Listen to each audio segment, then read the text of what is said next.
malice now. Let's see what it says. A malicious or treacherous person. What is a malicious person? Malicious derives from being full of malice. What does malice mean? Okay. Malice, a desire to harm others or to see others suffer. Spite. So now we understand why Christ called the Pharisees and Sadducees vipers, because they wanted to see him dead. They tried to grab hold of him. They wanted to see him suffer, and in the end, they did. They got a hold of him, and they watched him suffer, and they mocked him out of spite. They hated him. Why? Because Christ was correcting them, because they were being wicked as hell. So Christ called them vipers. Why? Because they were malicious and they were treacherous people, treacherous elders. All right, that's why Christ called them vipers. Now let's get Wisdom of Solomon, chapter 1. Because you have Israelites like that out there today, who are malicious, who want to see brothers get hurt, who want to see them suffer. Let's see if people who are like this are in fact wise, or if they possess wisdom, if they're righteous elders, if they have this malicious spirit in them. Verse 3 to 4. Wisdom of Solomon, chapter 1, verse 3. For forward thoughts separate from God. Forward. Forward means contrarily disobedient or stubborn. Go ahead. And his power, when it is tried, reproveth the unwise. So when the Most High's power is tested, read again. For forward thoughts separate from God, and his power, when it is tried, reproveth the unwise. When it's tested, the Most High checks you. When you have disobedient thoughts against the Most High reproves you. He checks you. Verse 4, slowly. For into a malicious soul. A what? For into a malicious soul. A malicious person. Go ahead. Wisdom shall not enter. Any brother with these attributes, a malicious soul, he does not have Christ in him. Go ahead. Nor dwell in the body that is subject unto sin. Nor does the Spirit of Christ dwell in the body of a man that willfully sins. Okay, that is subject unto sin. I mean, he's teaching it. He's engulfed in it. That the Most High is not dealing with that spirit. All right. Ephesians 4. Ephesians 4:31.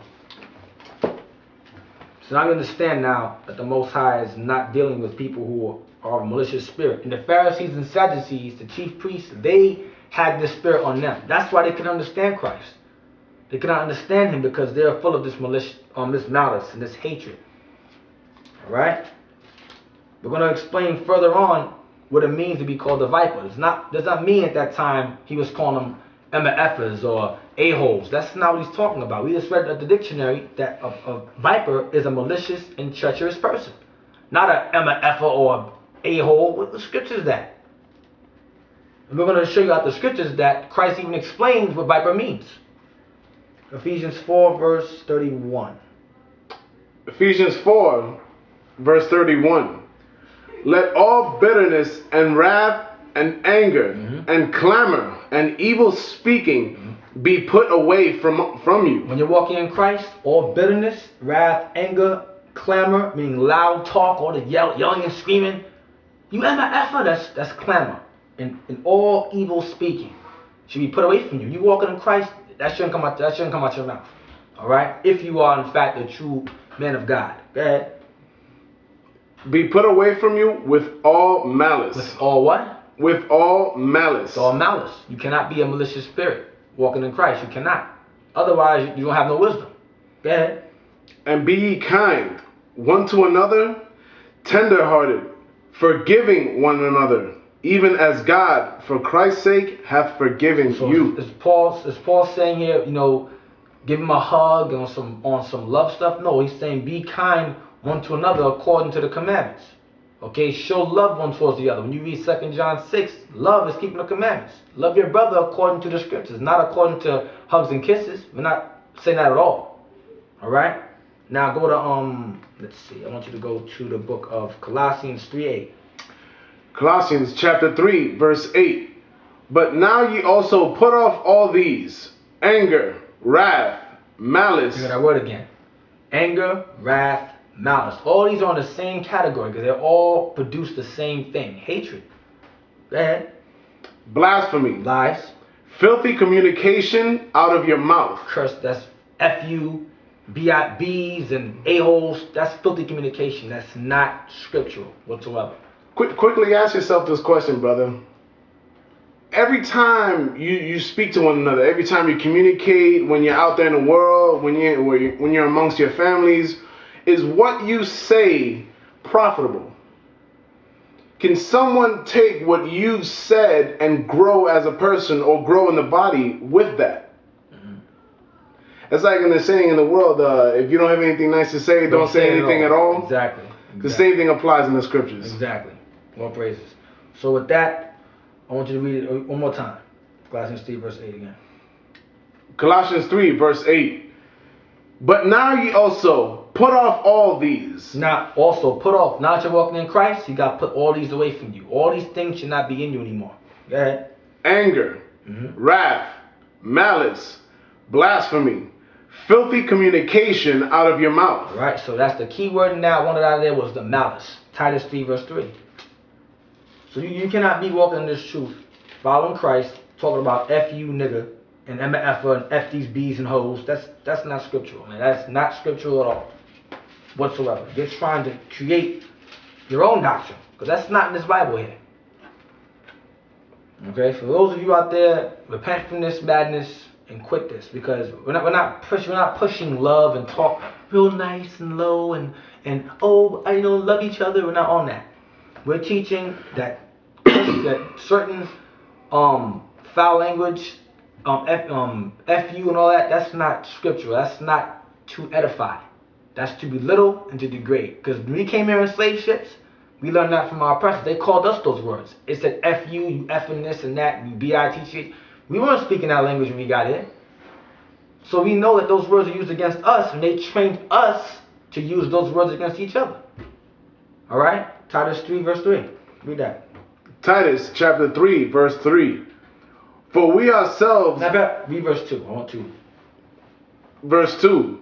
To speak evil of no man. Do it again? To speak evil of no man. We are to speak evil of no man. That's why we're not saying no names. We're not trying to attack no one. We're simply bringing out scriptures that destroy heresies. We speak evil of no man. Go ahead.